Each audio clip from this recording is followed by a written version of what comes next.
Olá, jovem jurista, meu nome é Ronaldo Bastos e na sacada de hoje eu quero dar umas dicas para vocês que podem ajudar tanto no processo civil quanto no processo penal. É o seguinte, e se a testemunha ou o acusado não seguem a linha de defesa? O que é que o advogado deve fazer? Depois da vinheta a gente começa.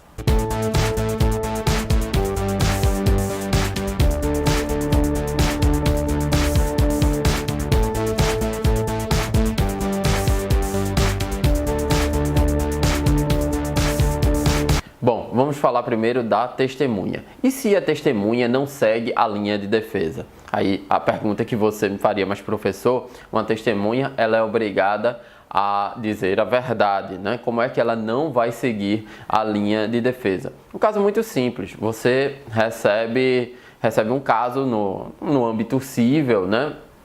E quando a parte vai lhe comunicar de um determinado fato, você escuta essa parte. Você analisa, ainda que superficialmente nesse momento, se essa parte possui algum direito que vai ser protegido pelo ordenamento jurídico, se esse fato que a parte alega é um fato que constitui uma violação de um direito dela. Só que não basta apenas a parte falar de uma violação do seu direito. A pergunta seguinte que o advogado faz é que se essa parte conhece alguma testemunha que presenciou o caso, presenciou o fato, e a parte vai dizer sim, tenho essa testemunha. Você chama essa testemunha para o escritório e pergunta a essa testemunha o que realmente aconteceu, né? E a testemunha descreve, não, doutor, foi assim, assim, assim e assim. O que é que ocorre com isso, né? Você vai montar o seu caso de acordo com a versão do acusado e de acordo com a versão que a testemunha trouxe, que você presume ser verdadeira. Nesse caso, eu sugiro, inclusive, se você estiver conversando com essa testemunha, para se inteirar mais sobre realmente como aconteceu o fato, você funcione como um advogado do diabo, né? Aquele cargo da Igreja Católica existia o processo de canonização, existia um monge, sei lá, um membro da Igreja Católica que era como se buscasse fatos para essa pessoa não ser canonizada. Então você tem que agir como o advogado da parte contrária, né? Ou agir, inclusive, como o juiz. Você tem que fazer, nesse momento, as perguntas que são inconvenientes. Você tem que ser o sujeito da desconfiança, né? Desconfiar daquilo e sempre fazer perguntas pertinentes, né? Para saber se realmente é verdade o que o seu cliente lhe passou e o que a testemunha lhe passou, né? Só que, às vezes, a testemunha conta de um jeito para você, no seu escritório de advocacia, e quando chega perante o juiz, ela conta de outra forma. Ela muda a versão, às vezes muda a versão completamente, e você, como advogado, fica em maus lençóis. E aí, o que é que você deve fazer? Qual é a verdade? A verdade é o que aquela testemunha e a parte, o seu cliente, ele lhe contou no escritório, ou a verdade, de outro modo, é aquela versão que ela está contando perante o juiz. Bom, o que eu faria? Eu informaria ao juiz que quando eu conversei com a testemunha no meu escritório, quando eu assumi o caso, ela teria dado uma versão completamente diferente, né? E aí, por isso, eu gostaria que o juiz advertisse a testemunha sobre as suas obrigações de dizer a verdade. Advertisse, inclusive, que o falso testemunho constitui crime. Então, qual é a verdade? A versão que ela trouxe no escritório ou a versão que ela está trazendo agora? Então, qual a consequência disso? Primeiro, você livra a sua idoneidade, né? Você mostra que você é um advogado que tem idoneidade. O advogado, ele não presenciou os fatos.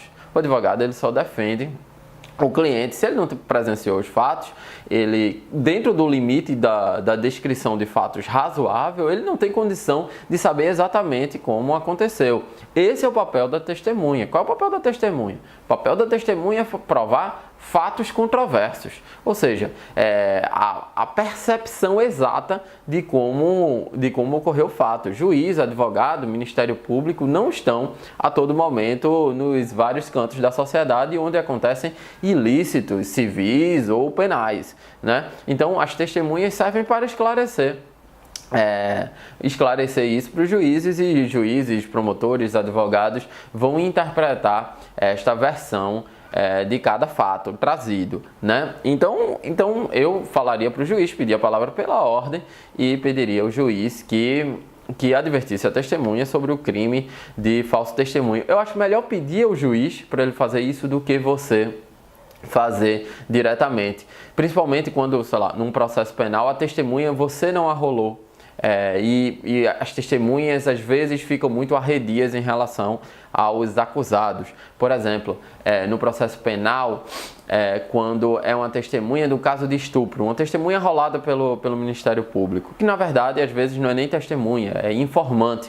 Imagine que é a genitora da vítima de estupro. Então, a genitora da vítima do estupro normalmente é uma informante muito arredia as perguntas do advogado. Ele sabe que o advogado está ali para defender o acusado, o possível estuprador.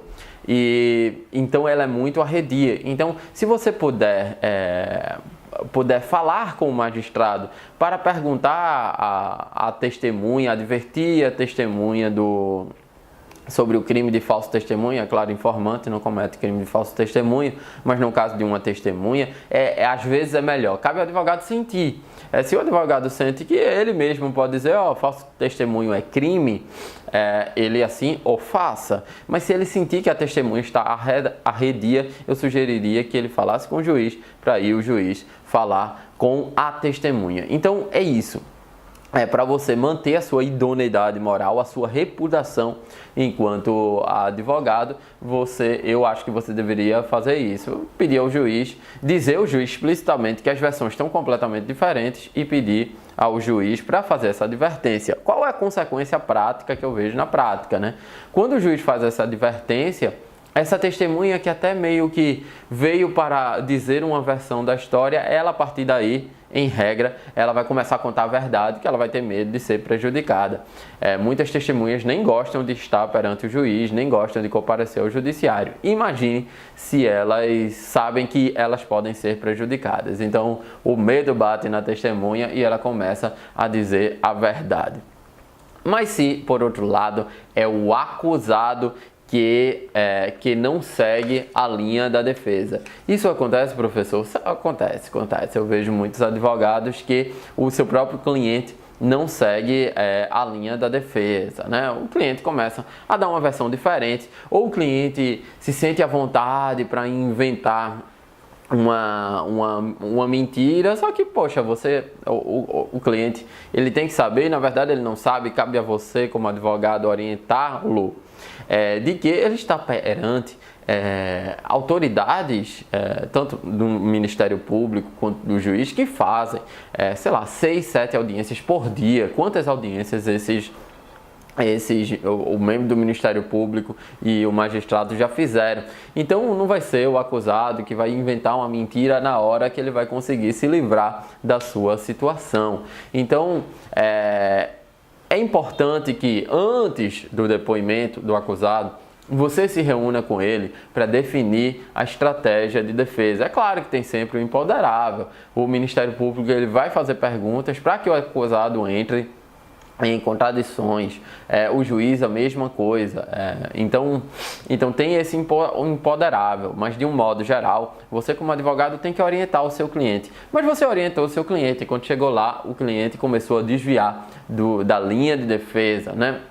O que é que você pode falar? Você pode pedir a palavra pela ordem, mesmo que no interrogatório é o juiz que começa fazendo as perguntas, mesmo que o juiz comece a fazer as perguntas, você peça a palavra pela ordem e peça ao juiz para falar mais uma vez com o seu acusado, se isso é possível. Tem juiz que vai deferir, tem juiz que vai indeferir. No caso de um juiz que indefira, peça que registre esse fato em ata, porque em homenagem ao princípio da ampla defesa, isso poderia ser deferido. E você pode até perder no primeiro grau, mas lá, provavelmente no STJ, você pode complicar a situação daquele processo e anular aquela audiência. O processo volta a correr normalmente no primeiro grau. Enfim, então peça para o juiz, primeira providência, peça para o juiz para falar novamente com o acusado. O juiz deferiu. Vá lá, doutor, fale com seu cliente mais uma vez. Aí você fica 5 minutos, também não abuse da paciência do juiz, fique 2, 3 minutos falando, não é assim, a nossa linha não é essa, vá por aqui. Então, aí o cliente volta a ser interrogado pelo magistrado. Imagine que ele volta a se desviar da linha da defesa. O que é que você, como advogado, pode fazer? Você pode esperar que o seu cliente se complique mesmo, porque você já avisou várias vezes, ou, se você é um advogado diligente, na minha opinião, você deve pedir a palavra pela ordem mais uma vez, só que agora você não vai pedir para falar com o cliente. Você vai pedir para, a partir daquele momento, o seu cliente exercer o direito de ficar em silêncio, porque ele estará, as palavras dele estão prejudicando a sua própria defesa, né? E a lei diz que o silêncio tanto não importará em confissão, quanto o silêncio não será utilizado de forma prejudicial ao acusado, né? É claro que na prática isso é muito difícil. Várias alegações finais do Ministério Público dizem, por exemplo, que, na oportunidade que ele teve para apresentar sua versão dos fatos, ele silenciou. Isso mostra que ele foi ele mesmo, com outro conjunto probatório, com um conjunto probatório, indica que ele fez esse crime, cometeu esse crime mesmo. Então, na lei, é sempre importante você orientar o seu cliente a falar, salvo se for algo muito, muito flagrante e indefensável, né? Aí você pode pedir para ele ficar em silêncio. Mas se ele sai da linha da defesa, peça para, a partir daquele momento, ele ficar em silêncio. O que é mais relevante nesse sentido? É mais relevante quando você é um advogado que está defendendo 2 clientes. 2 acusados que estão respondendo pelo mesmo crime. E aí, um acusado mantém a linha da defesa, mantém a integridade daquela linha de defesa, só que o outro acusado sai da linha de defesa. E pior, passa não a prejudicar apenas a si mesmo, passa a prejudicar o outro acusado, que também é seu cliente. Então, muita atenção quando você é advogado de 2 clientes, em que um começa a prejudicar o outro. Nem sempre quando um começa a prejudicar o outro, tem o que em processo penal a gente chama de conflito de teses, em que teria que ter 2 advogados diferentes. Às vezes, seu cliente ele omite um fato que é importante, mas que o magistrado não perguntou, o Ministério Público não perguntou, eles não se ativeram àqueles fatos. E quando vem um outro depoimento, esse seu outro cliente começa a mencionar esse fato importante, sai da linha de defesa e a menção desse fato importante faz com que o magistrado e o Ministério Público façam perguntas e ele começa a prejudicar o seu primeiro cliente. Então, muita atenção quando você for advogado de 2 acusados. Se um cliente ele sai da linha de defesa, peça para falar com ele mais uma vez. Se ele continua saindo da defesa, peça para a partir daquele momento ele exercer o direito de ficar em silêncio. E se você é advogado de 2 acusados, se um sai da linha de defesa e ainda começa a prejudicar o outro, peça para ele exercer o direito de ficar em silêncio. Todos os seus pedidos que forem indeferidos, você peça para registrar em ata, principalmente quando a audiência é escrita, né? Quando a audiência é ditada. Quando a audiência é gravada, fica mais fácil, você registra o seu protesto oralmente. Peça pela palavra, pela ordem e registre o seu protesto oralmente. É isso, eu espero que vocês tenham gostado dessas dicas quando uma testemunha ou um acusado ou uma parte sai da linha de defesa traçada pelo advogado. A sua intervenção é muito importante. O que caracteriza o advogado é essa perspicácia de saber o momento exato para intervir nesse caso. Espero que vocês tenham gostado da sacada de hoje. A gente se vê numa próxima.